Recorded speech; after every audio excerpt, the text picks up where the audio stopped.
Dengan Riza di sini ketemu lagi di kuliah kita Akuntansi Manajemen kuliah ke-12 mengenai penyusunan program dan anggaran. Sebelum kita mulai videonya, ada baiknya untuk diklik tombol subscribe-nya dan diklik loncengnya agar selalu mendapatkan notifikasi dari kuliah-kuliah kita selanjutnya. Terima kasih. Penyusunan program adalah penentuan kegiatan-kegiatan yang akan dilaksanakan oleh suatu organisasi dalam jangka waktu, umumnya untuk jangka waktu 3-5 tahun, dan penaksiran jumlah sumber-sumber atau resources yang akan dialokasikan pada setiap program. Program umumnya disusun sesuai dengan jenis produk atau product lines. Program sering pula disebut dengan perencanaan jangka panjang atau long range planning. Penyusunan program. Dalam penyusunan program terdapat 3 kegiatan pokok. Yang pertama adalah meninjau kembali program yang sedang dilaksanakan. Hal ini sangat diperlukan karena perusahaan akan dapat segera mengetahui kemungkinan perubahan yang akan terjadi dan pengaruhnya terhadap perusahaan yang bersangkutan. Yang kedua, mempertimbangkan usulan program baru. Dalam hal ini, manajemen dihadapkan pada masalah pemilihan alternatif, yaitu menerima atau menolak usulan program yang baru. Yang ketiga, mengkoordinasikan program-program dalam suatu sistem penyusunan program secara formal. Hal ini diperlukan oleh setiap organisasi, baik dalam kegiatan peninjauan kembali program-program yang sedang dilaksanakan, maupun dalam pengambilan keputusan atas program baru. Dengan sistem penyusunan program yang formal tersebut, konsekuensi keuangan suatu program dan konsekuensi-konsekuensi yang lain dapat diproyeksikan untuk beberapa tahun yang akan datang. Proses penyusunan program umumnya dimulai beberapa bulan menjelang dimulainya proses penyusunan anggaran. Penyusunan program yang formal umumnya melalui tahap-tahap sebagai berikut. Yang pertama, penentuan tujuan dan strategi dasar oleh manajemen puncak yang hasilnya disebarkan kepada para manajer operasi. Yang kedua, ada berpedoman pada tujuan dan strategi yang telah diterapkan. Para manajer operasi membuat usulan-usulan program untuk didiskusikan dengan manajer puncak. Selanjutnya, yang terakhir, usulan program tersebut didiskusikan oleh manajemen puncak dan para manajer operasi jika perlu diadakan revisi, penambahan atau pengurangan sehingga ditetapkan sebagai suatu program perusahaan secara keseluruhan. Ada beberapa metode atau teknik yang dapat digunakan dalam sistem penyusunan program secara formal, antara lain yaitu perencanaan, penyusunan program, dan penyusunan anggaran, atau ketiganya ini dikenal dengan singkatan PPBS atau Planning, Programming, and Budgeting System.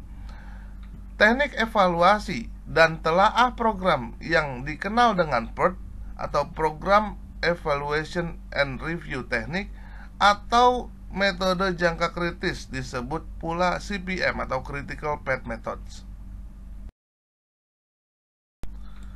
Penyusunan anggaran. Anggaran adalah suatu rencana yang dinyatakan secara kuantitatif, umumnya dalam bentuk satuan uang atau jangka waktu tertentu. Periode anggaran umumnya 1 tahun atau dikenal dengan nama anggaran tahunan atau annual budget.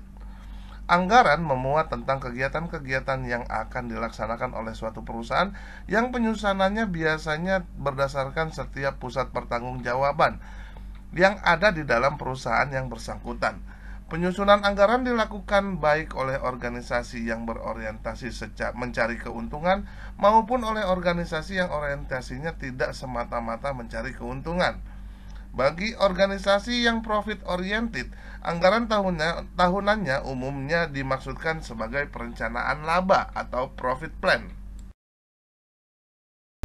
Kegunaan anggaran atau manfaat anggaran adalah sebagai berikut. Sebagai alat bantu untuk membuat dan mengkoordinasikan perencanaan jangka pendek atau short range plans. Sebagai alat komunikasi antara rencana yang disusun dengan para manajer pusat pertanggungjawaban. Selanjutnya, sebagai alat untuk memotivasi para manajer dalam mencapai tujuan pusat pertanggungjawaban yang dipimpinnya. Selanjutnya, sebagai dasar untuk mengendalikan kegiatan-kegiatan yang sedang dilaksanakan. sebagai pedoman untuk mengevaluasi prestasi para manajer dan pusat pertanggungjawaban yang dipimpinnya, dan juga sebagai piranti pendidikan bagi para manajer. Berdasarkan kegunaan anggaran tersebut di atas, maka anggaran mempunyai fungsi-fungsi sebagai berikut. Yang pertama, fungsi perencanaan. Anggaran merupakan salah satu kegiatan yang berkaitan dengan perencanaan di samping dengan program. Yang kedua, fungsi komunikasi. Anggaran dalam hal ini mempunyai peranan sebagai penyebar informasi dan batasan-batasannya mengenai rencana kegiatan yang telah disusun. Selanjutnya adalah fungsi motivasi. Anggaran berfungsi juga sebagai alat pendorong yang dapat membangkitkan motivasi para manajer dalam mencapai tujuan pusat pertanggungjawaban yang dipimpinnya dan tujuan perusahaan secara keseluruhan. Yang keempat itu adalah fungsi pengendalian. Maksudnya anggaran perlu disusun secara cermat agar dapat digunakan sebagai dasar pembanding bagi realisasi anggaran.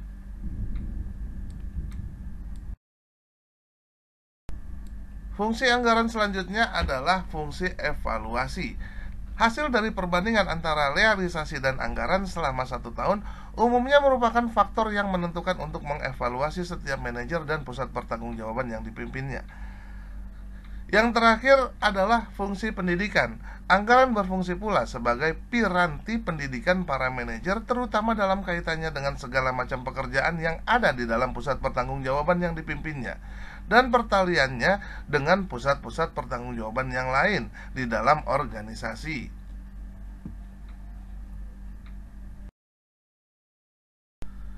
Klasifikasi anggaran. Yang pertama itu ada anggaran induk atau master budget. Adalah rencana keuangan komprehensif bagi organisasi secara keseluruhan, biasanya untuk periode 1 tahun sesuai dengan tahun fiskal perusahaan. Dalam master budget itu ada 2 komponen dari anggaran yang utama dalam master budget. Yang pertama adalah anggaran operasional atau operational budget. Yang kedua adalah anggaran keuangan atau financial budget.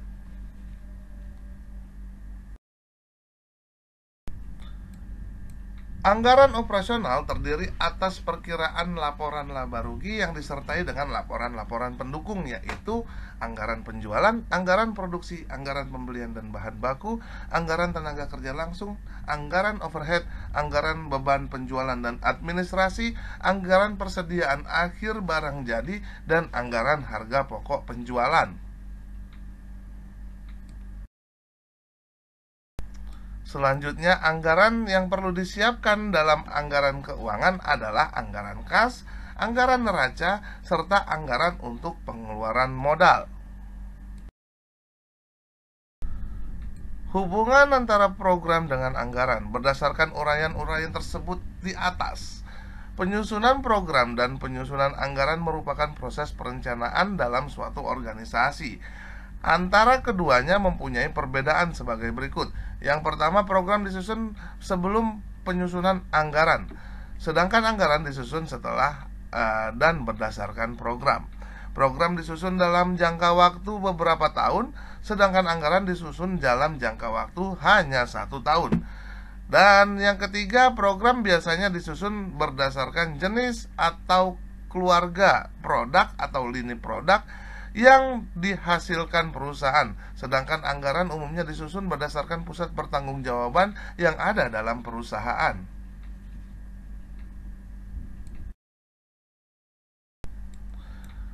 Karakteristik anggaran adalah sebagai berikut. Yang pertama, anggaran mengestimasi potensi laba dari setiap unit bisnis. Anggaran dinyatakan dalam istilah moneter, walaupun jumlah moneter mungkin didukung dengan jumlah non-moneter. Anggaran biasanya meliputi waktu selama 1 tahun. Anggaran merupakan komitmen manajemen. Manajer setuju untuk menerima langsung tanggung jawab atas pencapaian tujuan-tujuan anggaran. Usulan anggaran ditinjau dari dan disetujui oleh pejabat yang lebih tinggi wewenangnya dari pembuat anggaran. Setelah disetujui, anggaran hanya dapat diubah dalam kondisi-kondisi tertentu. dan secara berkala kinerja keuangan aktual dibandingkan dengan anggaran, dan varians dianalisis serta dijelaskan. Anggaran berdasarkan aktivitas. Sistem anggaran berbasis aktivitas dapat digunakan untuk mengurangi biaya dengan cara menghilangkan aktivitas yang tidak bermanfaat dan meningkatkan efisiensi aktivitas yang bermanfaat. Untuk membangun anggaran berdasarkan aktivitas diperlukan 3 hal, yaitu aktivitas dalam perusahaan harus teridentifikasi, permintaan tiap output aktivitas dapat diperkirakan, dan biaya sumber daya yang diperlukan untuk memproduksi tingkat aktivitas. Perbedaan anggaran berdasarkan fungsional dan anggaran berdasarkan aktivitas. Anggaran fungsional atau tradisional berdasarkan elemen-elemen biaya variabel dan tetap atas unit yang diproduksi atau dijual. Sedangkan anggaran aktivitas itu berdasarkan dari aktivitas. Anggaran tradisional atau fungsional biayanya berdasarkan departementalisasi atau fungsi.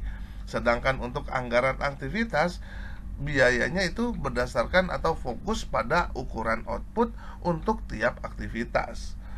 Untuk anggaran tradisional atau fungsional, seorang manajer tidak dapat memahami perilaku biaya dengan rinci. Dan sedangkan untuk anggaran aktivitas memungkinkan seorang manajer memahami perilaku biaya dengan lebih rinci. Untuk anggaran fungsional atau tradisional itu kurang akurat, sedangkan anggaran aktivitas lebih akurat karena menggunakan rumusan biaya yang tergantung pada ukuran output dari setiap aktivitas. Sistem anggaran berbasis aktivitas dibagi 2 bagian besar, yaitu anggaran aktivitas statis. Maksudnya, anggaran statis biasanya digunakan pada tahap perencanaan dalam menyusun anggaran induk atau master budget yang didasarkan pada estimasi terbaik tingkat penjualan yang akan dicapai untuk tahun mendatang. Anggaran statis ini menyajikan sejumlah target atau sasaran anggaran yang ingin dicapai perusahaan, tetapi tidak dapat digunakan untuk menilai kinerja anggaran perusahaan karena biasanya aktivitas atau tingkat aktivitas yang dianggarkan tidak akan sama dengan tingkat aktivitas aktual.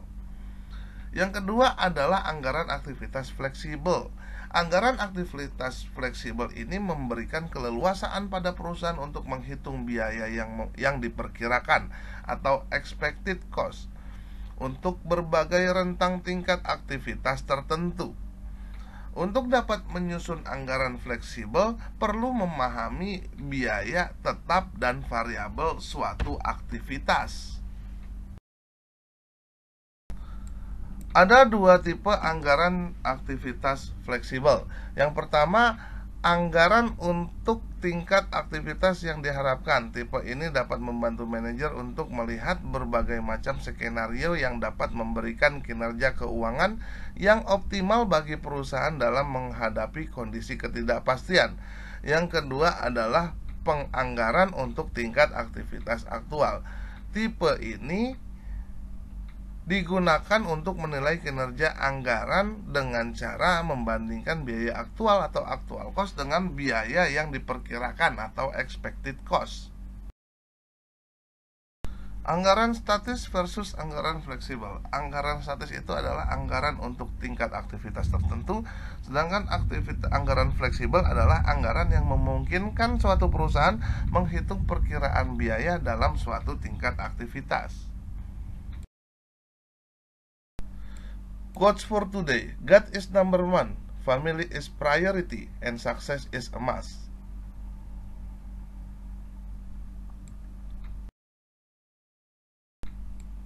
Sekian kuliah kita kali ini, semoga bermanfaat buat kita semua. Keep your spirit to learn more. Please like, share, and comment, dan jangan lupa untuk diklik tombol subscribe-nya dan diklik loncengnya agar selalu mendapatkan notifikasi dari kuliah-kuliah kita selanjutnya. Terima kasih.